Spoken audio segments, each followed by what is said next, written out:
بسم الله والحمد لله والصلاة والسلام على رسول الله وعلى آله وصحبه ومن تبعهم بإحسان إلى يوم الدين. أما بعد، السلام عليكم ورحمة الله وبركاته. شفاك الله. اللهم ربنا عليك سيد. السلام عليكم ورحمة الله وبركاته. حياكم الله. الله நடிகார்களே பாரக்கல்லாஹு ஃபீக்கும். கிதாப் தௌஹீத் 19வது அமர்வில் இருக்கிறோம். வலில்லாஹில் ஹம்த். அல்லாஹ் நடிகார்களே 37வது தலைப்பு 37வது தலைப்பை நோக்கி வருகிறோம். வலில்லாஹில் ஹம்த். முக்கத்திமாவில் முன்னுரையில் ஆரம்பித்தோம். அல்லாஹுடைய கிருபையை கொண்டு 37 வரை வந்துவிட்டோம். இன்னும் 30 அல்லது ஏறத்தாழ 29 தலைப்புகளே இருக்கின்றது. அல்லாஹ் நாடினால் அதையும் இன்ஷா அல்லாஹு தஆலா மீதம் இருக்கக்கூடிய இந்த 10 நாட்களில் பார்க்கக்கூடிய, அதை செயல்படுத்தக்கூடிய மக்களாகலாம் நம்மை ஆக்குவானாக. அல்லாஹ் நடிகார்கள் 37வது தலைப்பு பாபு மன் அதாஅல் உலமா வல் உமரா ஃபி தஹ்ரீம் மா அஹல்ல அல்லாஹ் வ தஹ்லீல் மா ஹர்ரமஹ ஃபகத் இத்தகதஹும் அர்பாப மின் தூனில்லாஹ். அதாவது அல்லாஹ் நடிகார்களை சென்ற தலைப்பிலே பார்த்தோம். எதை பற்றி பார்த்தோம்? முகஸ்துதியை பற்றி பார்த்தோம். பின்பு மார்க்க அமல்களை, உலகத்தில் செய்யக்கூடிய வணக்க வழிபாடுகளை உலகத்தை நாடி செய்பவன், துனியாவை நாடி செய்யக்கூடியவனுடைய நிலையை பார்த்தோம். ஷிர்கு பில்லாஹ். அல்லாஹ் நம்மை பாதுகாப்பானாக. அடுத்ததாக யாரை பற்றி வருகிறது என்றால், ஹலால் ஹராம் என்பது அல்லாஹ் நடிகார்களே மார்க்கம் வித்திட்டது தான் ஹலால் ஹராம். நமக்கு மார்க்கம் எதை ஹலால் என்று சொல்கிறதோ அது ஹலால், நமக்கு மார்க்கம் எதை ஹராம் என்று சொல்கிறதோ அது ஹராம். இதை அல்லாத யாராவது ஒருவர் மார்க்கம் ஹலாலாக்கினதை ஹராமாக்கினார், ஹராமாக்கினதை ஹலாலாக்கினார், அதற்கு நீங்கள் கட்டுப்படவும் செய்தால் நீங்கள் அவர்களை என்ன செய்து விட்டீர்கள்? வணங்கி விட்டீர்கள். அப்படி என்றால் வணங்கி விட்டீர்கள் என்றால் இணை வைத்து விட்டீர்கள். அல்லாஹ் நம்மை பாதுகாப்பானாக. இது மாபெரும் முக்கியமான ஒரு தலைப்பு. ஹலால் ஹராம் விஷயத்தில் மார்க்கம் எதை ஹலால் ஆக்குகிறதோ அது ஹலால், மார்க்கம் எதை ஹராம் ஆக்கிறதோ அது ஹராம். இதில் யார் நேர்மாற்றமாக ஒருவர் சொல்கிறாரோ அதையும் ஒருவர் கட்டுப்படுகிறாரோ, மன் அதாஅ, அதற்கு அவர் கட்டுப்படுவார். யாருக்கு கட்டுப்படுவார்? ஆட்சியாளர்கள், உலமாக்களுக்கு முக்கியமாக. ஏன் உலமாக்கள் வருகிறார்கள்? உலமாக்கள் மார்க்க தீர்ப்பு சொல்லக்கூடியவர்கள். ஹலால் என்று இருக்கக்கூடிய மார்க்கத்திலே அது ஹராம் என்று ஒருவர் சொன்னால் அந்த பாவம் அது அவருடையது. முதலில் அவரும் இணை வைப்பும் நிராகரிப்புக்கு சென்று விடுவார். அது அல்லாத அதை நீங்கள் சென்று போய் அவரை கட்டுப்பட்டு விட்டால், அதற்கு அவருடைய ஃபத்வாவிற்கு அதற்கு கட்டுப்பட்டு விட்டீர்கள் என்றால், அப்படி என்றால் என்ன? அல்லாஹ்வுடைய ஹலால் ஹராமை தூக்கி வைத்து விட்டு மனிதர்களுடைய ஹலால் ஹராமை பேணுதலாக விட்டோம் என்றால் அது இணை வைப்பாக மாறுகிறது. அவர்களை வணங்குபவர்களாக நீங்கள் ஆக்கிக் கொண்டீர்கள் என்று மார்க்கம் சொல்கிறது. ஏனெனில் அல்லாஹ்வின் அடியார்களை பாரக்கல்லாஹு ஃபீக்கும் மார்க்கம் தடுக்கிறது. இது சஹாபாக்கள் காலத்திலிருந்தே இப்படிப்பட்ட ஃபித்னாக்களை எல்லாம் சஹாபாக்கள் உற்று ஒழித்தார்கள். தாபீன்களை சரியான முறையிலே அவர்கள் வாட்டெடுத்தார்கள். எந்த விஷயத்திலே? ஹலால் ஹராம் பேணக்கூடிய விஷயத்திலே. அதனால் அல்லாஹ் நடிகார்களே, அல்லாஹ் எதை ஹலாலாக்கினானோ அதுதான் ஹலால், அல்லாஹ் எதை ஹராமாக்கினானோ அதுதான் ஹராம். இது அல்லாத மாற்று வழியை ஒருவர் செய்வதை கட்டுப்பட்டு விட்டால் அவரை அர்பாபாக, ரப்பாக நாம் ஏற்றுக்கொண்டோம், ரப்பாக ஏற்றுக்கொண்டு விட்டக்கூடிய ஒரு நிலைமைக்கு வந்து விடுவோம். இதை விளக்கும் விதமாக இப்னு அப்பாஸ் ரலியல்லாஹு அன்ஹு, முதலில் இந்த தலைப்பிற்கும் தௌஹீதிற்கும் என்ன தொடர்பு? வழக்கம் போல் இந்த தலைப்பிற்கும் தௌஹீதிற்கும் என்ன தொடர்பு? ஷேக் ஃபௌசான் அவர்கள் சொல்கிறார்கள், பாரக்கல்லாஹு ஃபீக்கும், கட்டுப்படுவது என்பது எவ்வாறு வணக்க வழிபாடுகள் அல்லாஹ்விற்கு மட்டுமோ அதே போலத்தான் அல்லாஹ்விற்கு கட்டுப்படுவது என்பது ஒரு மாபெரும் வணக்க வழிபாடு. அதில் அல்லாஹ்வை உரிமைப்படுத்த வேண்டும், அதில் ஏகத்துவவாதிகளாக நாம் இருக்க வேண்டும். அந்த கட்டுப்படுதல், அந்த அது அல்லாஹ்விற்கானது. அந்த கட்டுப்படுதலை நீங்கள் அல்லாஹ் அல்லாத மற்றவர்களுக்கு செலுத்தி விட்டீர்கள் என்றால் அது அவரை இணை வைப்பிலே உங்களை தள்ளிவிடும் என்பதை விளக்குவதற்காகத்தான் இந்த இடத்திலே இந்த தலைப்பை கொண்டு வருகிறார்கள். அது மட்டுமல்ல, அதாவது அதாவது படைத்தவனுக்கு மாறு செய்யும் விஷயத்தில் படைப்பினங்களுக்கு கட்டுப்படுவது கிடையாது. அல்லாஹ்விற்கு மாறு செய்யும் விஷயத்திலே படைப்பினங்களுக்கு என்ன செய்ய முடியாது? கட்டுப்பட முடியாது. இதை விளக்கும் விதமாக இந்த தலைப்பை குறிக்கிறார்கள். பாருங்கள், அல்லாஹ்வின் அடியார்களே, இப்னு அப்பாஸ் ரலியல்லாஹு அன்ஹு சஹாபாக்களுக்கு மத்தியிலே இந்த ஹஜ்ஜு 3 வகை. கிரான் இருக்கிறது, தமத்து இருக்கிறது, இப்படி ஹஜ்ஜுகளுடைய வகைகள் இருக்கிறது.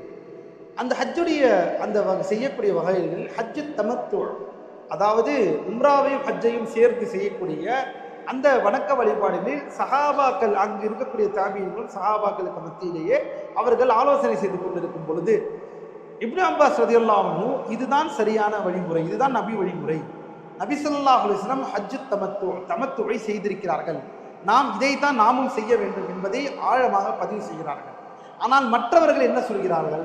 அபூபக்கர் ரலியல்லாஹு அன்ஹு, உமர் ரலியல்லாஹு அன்ஹு தமத்துவை செய்யவில்லையே, அவர்கள் ஃபிராதையும் கிரானையும் செய்திருக்கிறார்கள் என்று அவர்கள் என்ன செய்து கொள்கிறார்கள்? மாறி மாறி பேசிக் கொள்கிறார்கள். இதை கேட்ட இப்னு அப்பாஸ் ரலியல்லாஹு அன்ஹு என்ன சொன்னார்கள்? கோபப்பட்டு விட்டார்கள். என்ன கோபப்பட்டு விட்டார்கள்? அல்லாஹ் தூதர் சொல்கிறார்கள் என்று நான் சொல்கிறேன், நீங்கள் அபூபக்கரும் உமரும் சொல்கிறார்கள் என்று சொல்கிறீர்களே. பாருங்கள், அல்லாஹ்வின் தூதருடைய கூற்றுக்கு அபூபக்கர் உமருடைய கூற்று கூட என்னவாகாது? நெருக்கமாகாது, ஈடாகாது.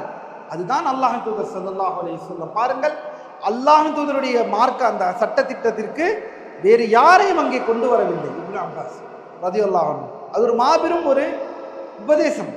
சொல்கிறார்கள், இவ்வாறு அவர்கள் தர்க்கித்துக் கொண்டிருக்கும் பொழுது சொன்னார்கள், வானத்திலிருந்து நீங்கள் இவ்வாறு பேசிக் கொண்டிருப்பதற்கு, சத்தியத்தை மீறி நீங்கள் பேசிக் கொண்டிருப்பதற்கு வானத்திலிருந்து உங்கள் மீது கல், உங்கள் மீது இடி விழும் என்பதை நான் பயப்படுகிறேன்.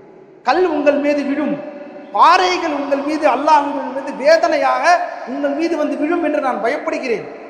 நான் அல்லாஹ் தூதர் என்று சொல்கிறேன், நீங்கள் அபூபக்கர் உமர் என்று சொல்லிக் கொண்டிருக்கிறீர்கள். இப்னு அப்பாஸ் ரலியல்லாஹு அன்ஹு கோபப்படுகிறார்கள். நான் அல்லாஹ் தூதர் சொல்கிறார்கள் என்ற ஆதாரத்தை காண்பிக்கிறேன், நீங்கள் அபூபக்கரும் உமரும் சொல்கிறார்கள் என்று கூறுகிறீர்கள். அல்லாஹ் நடிகார்களே, இதுதான் சத்திய பாதை.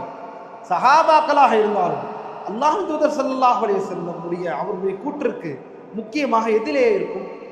முக்கியமாக ஃபிக்ஹுடைய விஷயத்தில் ஒரு சில விஷயங்களிலே சஹாபாக்கள் அதை சார்ந்து சிறந்து சில விஷயங்களே இஜ்திஹாத் செய்திருப்பார்கள். இந்த இடத்தில் வரும் பொழுது ஆதாரம் அல்லாஹ் தூதரிடம் சரியாக இருந்தால், அது நமக்கு சரியான சஹியான இருந்தால் அதை முற்படுத்த வேண்டும் என்ற அந்த கூற்றை இப்னு அப்பாஸ் நெறிப்படுத்துகிறார்கள் மக்களை. அல்ஹம்துலில்லாஹ். அதனால் சொல்கிறார்கள் இப்னு அப்பாஸ், அல்லாஹ்வின் தூதர் இவ்வாறு நான் சொல்கிறேன், நீங்கள் அபூபக்கர் உமரும் என்று சொல்கிறீர்களே என்று கோபப்படுகிறார்கள். அதனால் அல்லாஹ்வின் அடியார்களே, இதிலிருந்து என்ன தெரிகிறது என்றால், அல்லாஹ்வின் தூதருடைய வழிகாட்டுதல் இருக்க அவர்களுடைய வழிகாட்டுதலுக்கு மாறாக யாருடைய வழிகாட்டுதலையும் நாம் எடுத்துக்கொள்ளக்கூடாது.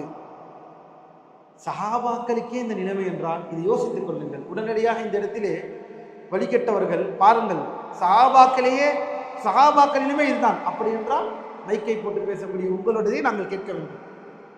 சஹாபாக்களுடைய நிலை, சஹாபாக்களுடைய புரிந்துணர்வு, இதை கொண்டு சஹாபாக்களுடைய புரிந்துணர்வை எடுக்கக்கூடாது என்ற ஒரு மடையன் இதை கொண்டு ஆதாரம் எடுத்தால் அவனை என்னவென்று சொல்வது? அந்த மனிதரை என்னவென்று நாம் கூறுவது? அப்படி அவர் சஹாபாக்களுக்கு எதிராக இதிலே ஆதாரம் செலுத்துகிறாராம். கடைசியில் யாரை நீ பின்பற்ற சொல்கிறாய்?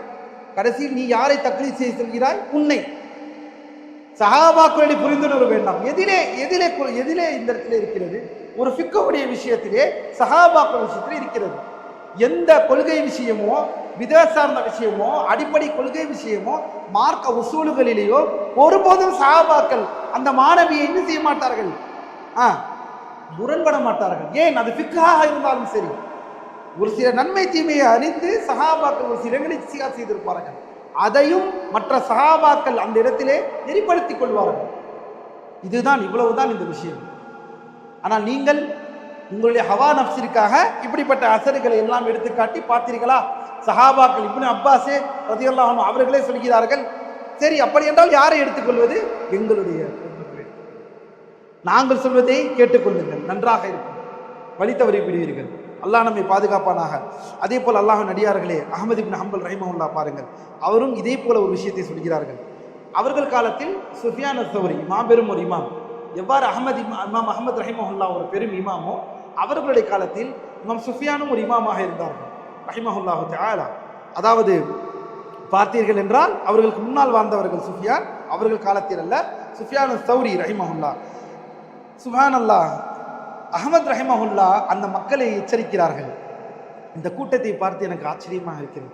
பாருங்கள், ஹதீஸ் இதுதான், ஹதீஸ் இதுதான் ஆதாரம், இஸ்னாதோடு அறிவிப்பாளர் தொடரோடு சஹீஹாக அல்லாஹ்வின் தூதர் வந்திருக்க இந்த மக்கள் எப்படி சுஃபியானுடைய கூற்றுக்கு செல்கிறார்கள்? அஹ்மத் ரஹிமஹுல்லா, அன்று சலஃபுகள் சத்திய மக்கள் அவர்கள் அந்த காலத்திலே இமாம் முஹம்மது என்ன செய்கிறார்கள்? நெறிப்படுத்துகிறார்கள் மக்களை. மக்களே, முஸ்லிம்களே, அல்லாஹ் ஹலால் ஹராம் மார்க்கத்துடைய ஹுக்கும் அனைத்தும் மார்க்கம் அல்லாஹும் அல்லாஹ்வின் தூதரும் அவர்கள் சொல்வதுதான் எடுக்க வேண்டும். மற்றவருடைய கூற்றை எல்லாம் நாம் எடுக்கக்கூடாது.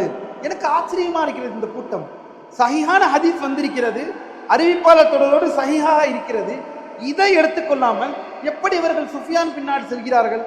அந்த இமாம் சுஃபியான் அவர்கள் ஒரு இமாம் தானே, அவர்களும் இஜ்திஹாத் செய்யலாம். ஆனால் ஹதீஸ் நேரடியாக ஆதாரம் இது இருக்கிறது. இதை விட்டு எப்படி இவர்கள் சுஃபியான் பின்னால் செல்கிறார்கள் என்று இமாம் முஹம்மது ரஹிமஹுல்லா கனிந்து பேசுகிறார்கள். அது மட்டுமல்ல, மறுபடியும் ஒரு ஆயத்தை ஆதாரமாக வைக்கிறார்கள். சூரத்து நூரிலே 63வது வசனம் அல்லாஹ் சொல்கிறான், ரப்புல் ஆலமீன், فَلْيَحْذَرِ الَّذِينَ يُخَالِفُونَ عَنْ أَمْرِهِ أَنْ تُصِيبَهُمْ فِتْنَةٌ أَوْ يُصِيبَهُمْ عَذَابٌ أَلِيمٌ. அல்லாஹ் சொல்கிறான், ரப்புல் ஆலமீன், فَلْيَحْذَرْ, எச்சரிக்கையாக இருக்கட்டும் அவர்கள். யார்? யுகாலிஃபூன அன் அம்ரிஹி, அவனுடைய கட்டளைக்கு மாறு செய்பவர்கள், அல்லாஹ்வுடைய கட்டளைக்கு மாறு செய்பவர், அல்லாஹ்வின் தூதரின் கட்டளைக்கு மாறு செய்பவர்கள், அதற்கு முரணாக நடந்து கொள்பவர்கள், ஃபித்னா அவர்களை அடையும், அவர்கள் மீது குழப்பம் ஏற்படும். எச்சரிக்கையாக இருந்து கொள்ளட்டும். இந்த ஆயத்தை ஆதாரம் வைக்கிறார்கள். யாருக்கு எதிராக? ஹதீஸ் சஹீஹ் என்று தெளிவாக தெரிந்த பின்பும் ஒரு இமாமுடைய கூற்றை பின்பற்றி போவார்கள். இன்று பாருங்கள், மதுஹப் என்று அந்த சத்திய அந்த அந்த மதுஹபில் இருக்கக்கூடிய வரையறையை வரம்பை மீறி இதுதான் நடக்கிறது. அல்லாஹ் ஹலால் ஹராம் என்று சொல்ல, மதுஹப் புத்தகத்திலே எது ஹலாலோ அது எங்களுக்கு ஹலால், மதுஹப் புத்தகத்தில் எது ஹராமோ அது எங்களுக்கு ஹராம் என்று இன்று இருக்கிறார்கள். இது மாபெரும் ஒரு ஆபத்து. இதுவும் அல்லாஹ்வுக்கு கட்டுப்படுவதில் குறைபாடு ஏற்படுகிறது, ஏகத்துவத்திற்கு குறைபாடு ஏற்படுகிறது என்றே மார்க்கம் சொல்கிறது.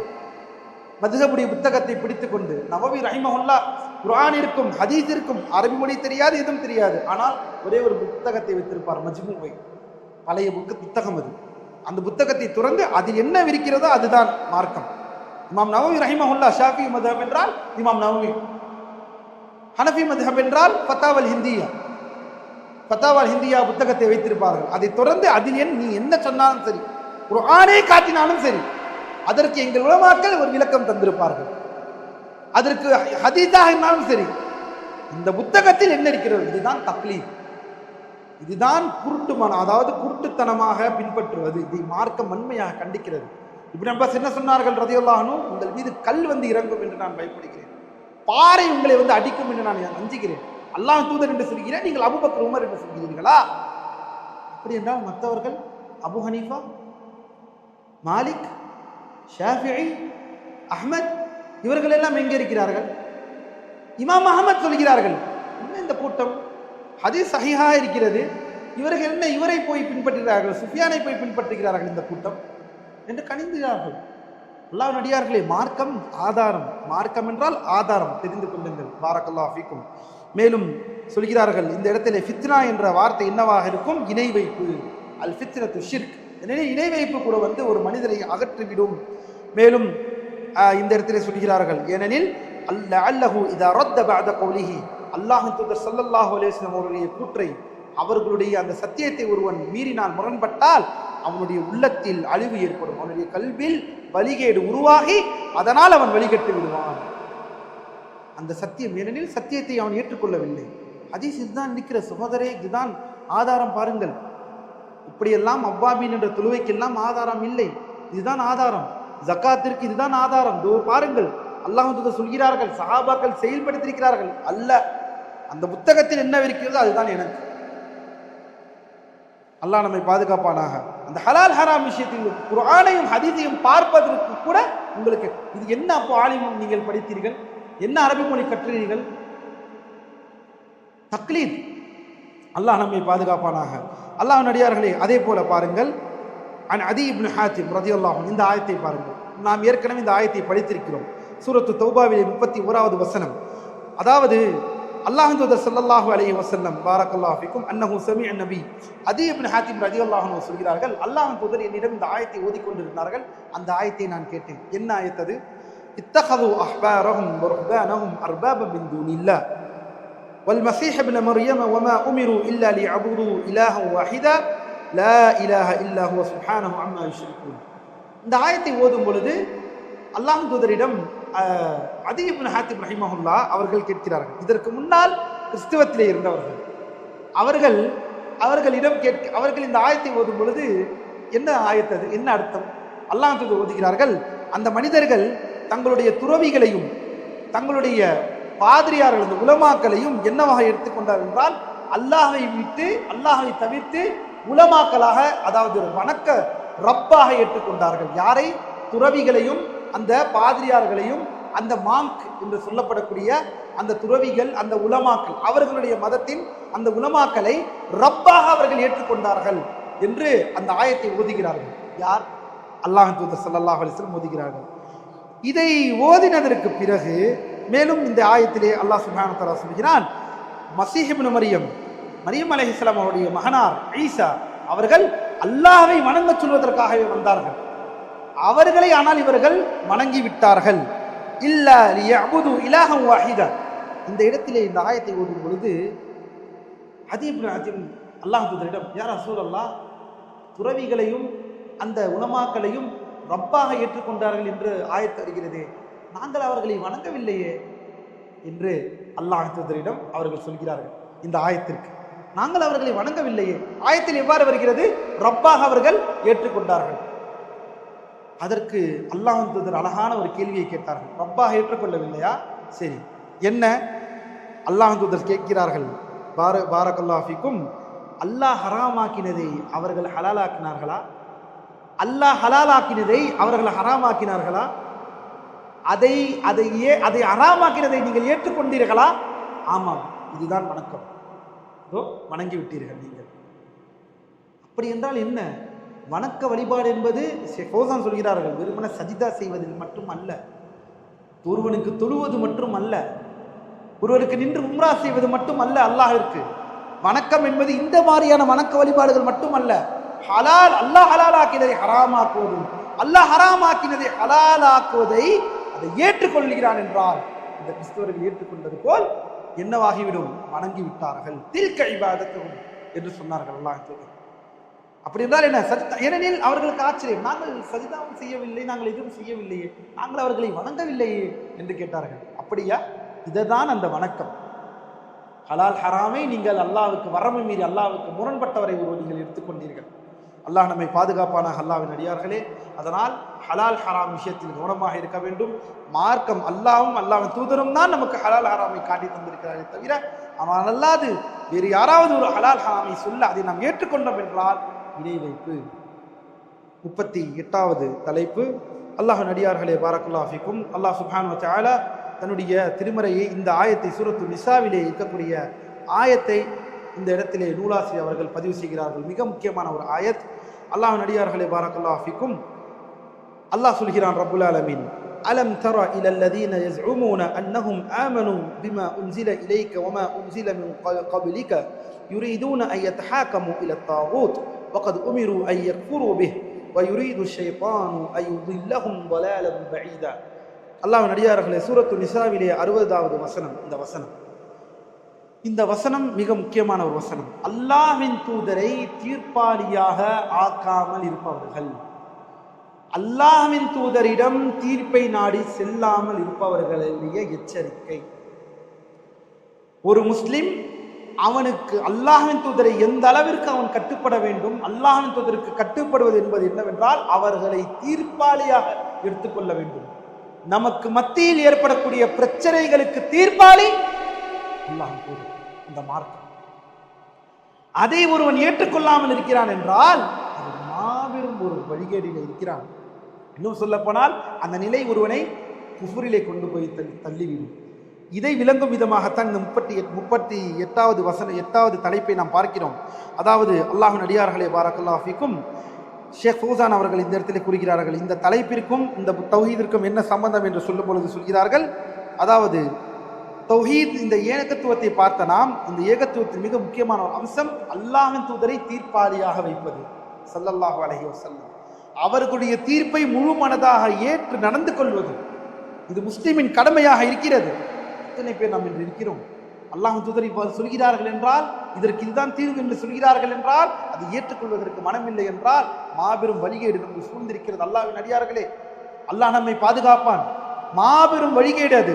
இன்னும் சொல்கிறார்கள் சுப்ஹானல்லாஹ், இது மாபெரும் ஒரு விஷயம். இந்த அல்லாஹ்வின் தூதரை தீர்ப்பாளையா எடுத்துக்கொள்வதுதான் லா இலாஹ இல்லல்லாஹ் வ அன்ன முஹம்மதுர் ரசூலுல்லாஹ் என்ற கலிமத்துடைய சாராம்சமாகவே இருக்கிறது. அல்லாஹ் என்ற தூதரை தீர்ப்பாளியாக எடுத்துக்கொள்ளவில்லை என்றால், நம்முடைய பிரச்சனைகளுக்கு, நம்முடைய தீர்வுகளுக்கு அவர்களுடைய தீர்வை நோக்கி நாம் நகரவில்லை என்றால், அது லா இலாஹ இல்லல்லாஹ்வுடைய சாராம்சத்தை குலைக்கக்கூடிய விதமாக இருக்கிறது என்பதை நூலாசிரியர் இந்த இடத்திலே பட்டியலிடுகிறார்கள். அல்லாஹ் நம்மை பாதுகாக்க வேண்டும். யார் அல்லாஹ்வின் தூதரை தீர்ப்பாளியாக ஆக்கிக் கொள்வது என்று முரண்படுகிறாரோ அவர் என்ன செய்து விட்டார் தெரியுமா? ஷஹாதத்தை பொய்ப்படுத்தி விட்டார்.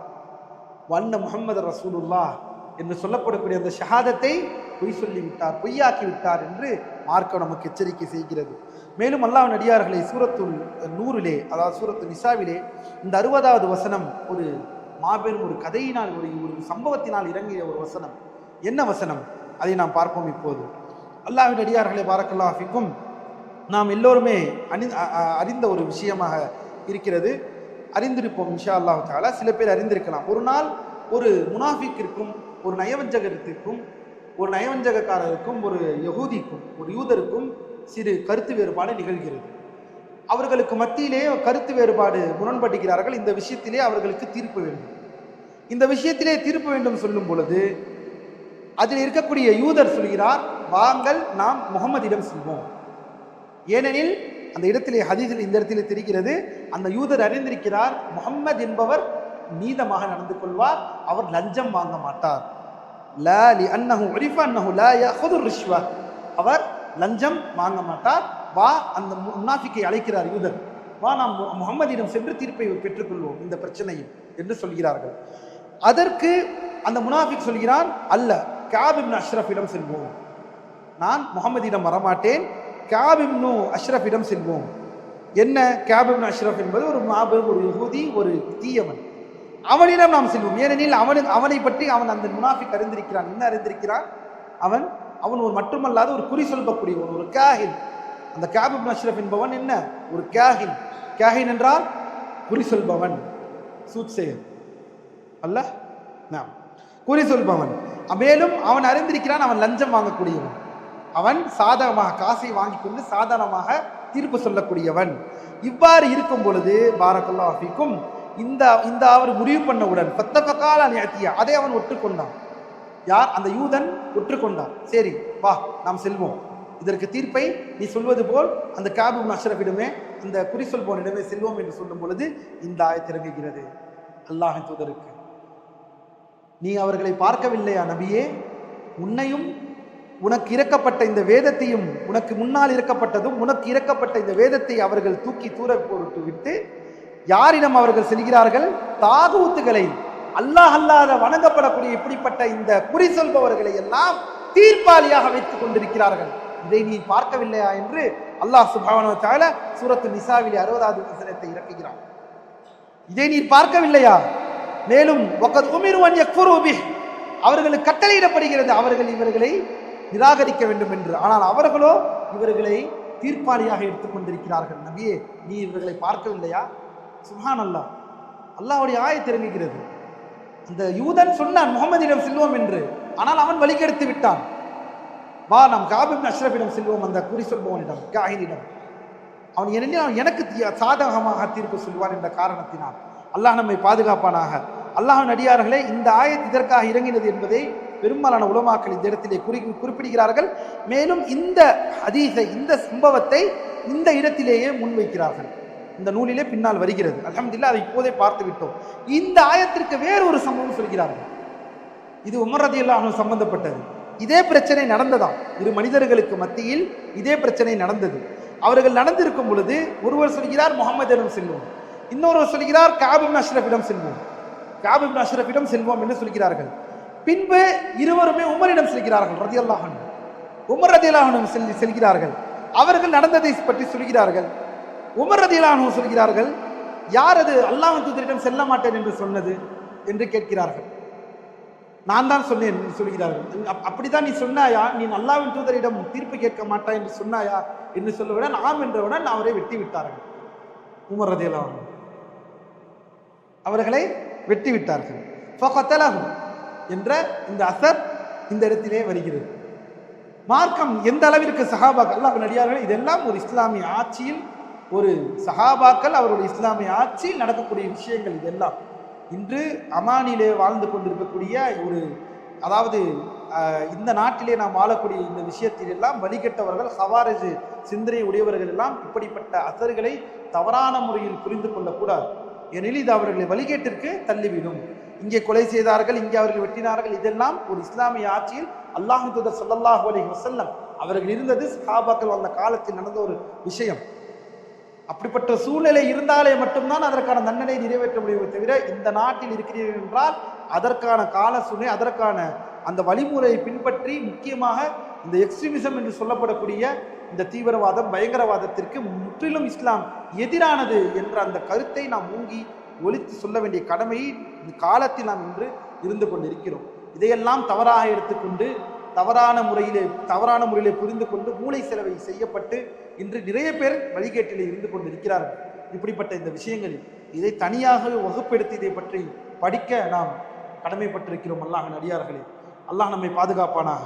மேலும் அல்லாஹ்வின் அடியார்களே, பாரக்கல்லாஹு ஃபீக்கும், இந்த 38வது அல்லாஹ்வின் தூதரை தீர்ப்பாளியாக வைப்பது என்ற விஷயத்திலே அல்லாஹ் சுப்ஹானஹு வ தஆலா இந்த வசனத்தை கூறுகிறான். சூரத்துல் பக்ராவிலே 11வது வசனம், وَإِذَا قِيلَ لَهُمْ لَا تُفْسِدُوا فِي الْأَرْضِ قَالُوا إِنَّمَا نَحْنُ مُصْلِحُونَ. ஏனெனில் அவர்களிடம் சொல்லப்படும், நீங்கள் இந்த பூமியிலே அநியாயம் செய்யாதீர்கள் என்று சொன்னால் அவர்கள் சொல்வார்களாம், யார்? அல்லாஹ்வின் தூதரின் தீர்ப்பாளியாக ஏற்றுக்கொள்ளாதவர்கள் சொல்வார்கள், நாங்கள் நன்மையைத்தான் நாடுகிறோம், நாங்கள் சீர்திருத்தத்தைத்தான் நாடுகிறோம். ஆனால் நீங்கள் உண்மையில் சீர்திருத்தத்தை நாடவில்லை, மாறாக நீங்கள் அழிவையும் ஃபித்னாவையும் குழப்பத்தையுமே நீங்கள் உலகத்திலே நாடுகிறீர்கள்.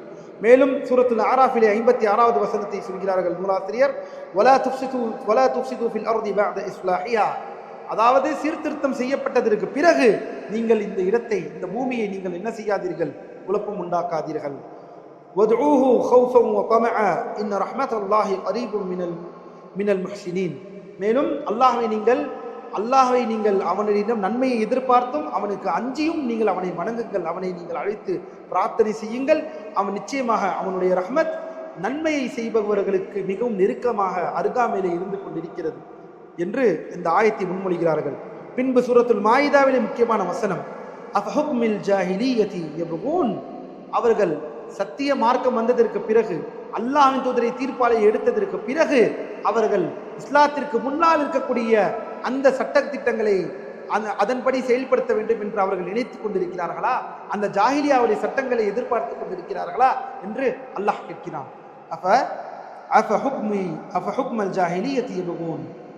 அல்லாஹ் நம்மை பாதுகாப்பானாக. மேலும் அல்லாஹ்வின் அடியார்களே, இந்த வசனம் எல்லாம் நமக்கு எதை காட்டுகிறது என்றால், அல்லாஹ்வின் தூதர் ஸல்லல்லாஹு அலைஹி வஸல்லம் அவர்களை தீர்ப்பாளியாக எடுத்துக்கொள்வதில் ஒரு முஸ்லிம் எந்த ஒரு சலனம் செய்யக்கூடாது என்பதை மார்க்கம் நமக்கு கற்றுத்தருகிறது. இன்னும் அல்லாஹ்வின் தூதர் ஸல்லல்லாஹு அலைஹி வஸல்லம் சொல்கிறார்கள், லா யுமினு அஹதுக்கும் ஹத்தா யகூன ஹவாஹு தபஅன் லிமா ஜிஅது பிஹி. என்ன ஹதீஸ் தெரியுமா இது? உங்களில் யாரும் முழுமையாக ஈமான் கொள்ளவில்லை. எதுவரை தெரியுமா? எதுவரை என்றால், உங்களுடைய ஹவா நஃப்ஸ் இருக்கின்றதே, எனக்கு முன்னால் இருக்கக்கூடாது, எனக்கு பின்னால் இருக்க வேண்டும். உங்களுடைய அந்த ஹவா, உங்களுடைய அந்த ஷஹவாத், உங்களுடைய அந்த எண்ணம் அனைத்தும் என்னை பின்பற்ற வேண்டும், எனக்கு பின்னால் இருக்க வேண்டும். நான் எதை கொண்டு வந்தேனோ அதற்கு பின்னால் தான் இருக்க வேண்டுமே தவிர, நான் கொண்டு வந்ததை முற்படுத்தி உங்களுடைய ஹவாவை நீங்கள் முற்படுத்தினீர்கள் என்றால் நீங்கள் வழிகட்டு விடுவீர்கள். நீங்கள் முழுமையாக ஈமான் கொள்ளவில்லை. அல்லாஹ்வின் தூதர் இதுதான் சட்டம், இதுதான் மார்க்கம் என்று நமக்கு இறக்கி அருள் இருக்க, அதற்கு அவர்களை தீர்ப்பாளியாக வைக்க வேண்டுமே தவிர நம்முடைய ஹவாவை நாம் முற்படுத்தக்கூடாது.